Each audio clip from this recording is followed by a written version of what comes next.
السلام علیکم ورحمۃ اللہ۔ شہباز انور کراچی سے یہ بھائی سوال کرتے ہیں کہ جب ایک بندے نے غسل کیا ہے، اب وہ غسل کے بعد نماز پڑھنے جا رہا ہے، تو کیا نماز کے لیے وضو کر کے جائے یا جو نہایا ہے اسی سے ہی وضو ہو گیا ہے؟ دوسرا سوال یہ ہے کہ اگر کوئی کپڑے اتار کر نہایا ہے تو اب غسل سے پہلے اس نے جو وضو کیا تھا اسی سے جا کر نماز پڑھ سکتا ہے یا نہیں؟ برائے مہربانی رہنمائی فرمائیں۔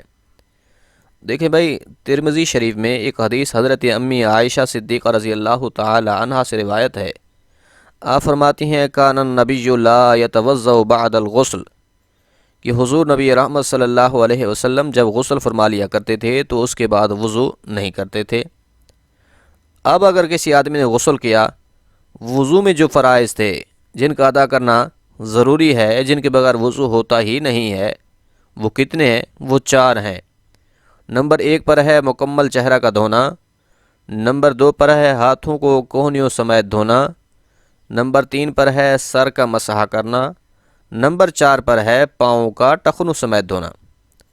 اگر تو کوئی شخص یہ 4 فرائض پورے کر لیتا ہے تو اب اس کا وضو ہو گیا۔ اب اگر کسی آدمی نے غسل کیا ہے اور پھر غسل سے پہلے وضو کرنا یہ سنت ہے، لیکن اگر بائی چانس وضو نہیں کیا یا کرنا چاہتا تھا بھول گیا، اگر کر لیا ہے پھر تو ٹھیک ہے، وہی وضو کافی ہے، اس سے نماز بھی پڑھ سکتا ہے، اس میں کوئی حرج نہیں ہے۔ لیکن اگر غسل کرتے وقت وضو نہیں کیا تھا، اب مکمل غسل کر لیا ہے، سر میں بھی پانی وغیرہ ڈال دیا، سر میں ہاتھ بھی پھیر لیا، چہرے پر بھی پانی آ گیا، ہاتھ بھی کونیوں سمیت دھل گئے، پاؤں بھی دھل گئے، مکمل اچھے طریقے سے غسل کر لیا ہے۔ جب غسل کر لیا تو وہ 4 چیزیں جو وضو میں فرض ہیں، وہ 4 اعضاء یا 4 جگہیں وہ بھی غسل میں داخل ہو کر دھل گئے۔ جب دھل گئے تو یہ بھی ایک وضو کا قائم مقام ہو گئے۔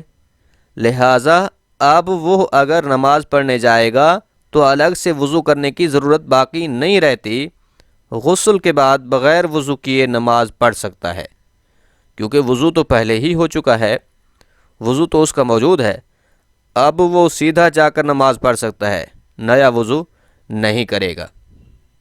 دوسری بات کہ اگر کوئی مکمل ننگا نہایا ہے لیکن نہاتے وقت وضو کر لیا تھا، یا نہایا اس طرح کہ مکمل جسم پر پانی بہا لیا ہے، یا وضو میں جن اعضاء کا دھونا ضروری تھا ان کو بھی دھو لیا ہے، نہایا بالکل ننگا ہے، اب نہانے کی وجہ سے جو وضو ہوا ہے یا وضو کیا ہے، یا پھر اس کا بدن مکمل پانی سے بھیگ چکا ہے، تو اب اس صورت میں جب نماز پڑھنے جائے گا تو اسے دوبارہ وضو کرنے کی پھر بھی ضرورت نہیں ہے، بلکہ اسی وضو سے ہی نماز پڑھ سکتا ہے۔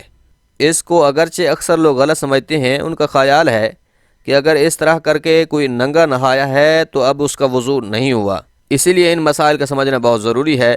امید ہے بات سمجھ آ گئی ہوگی۔ اللہ کریم عمل کرنے کی توفیق بخشے، آمین۔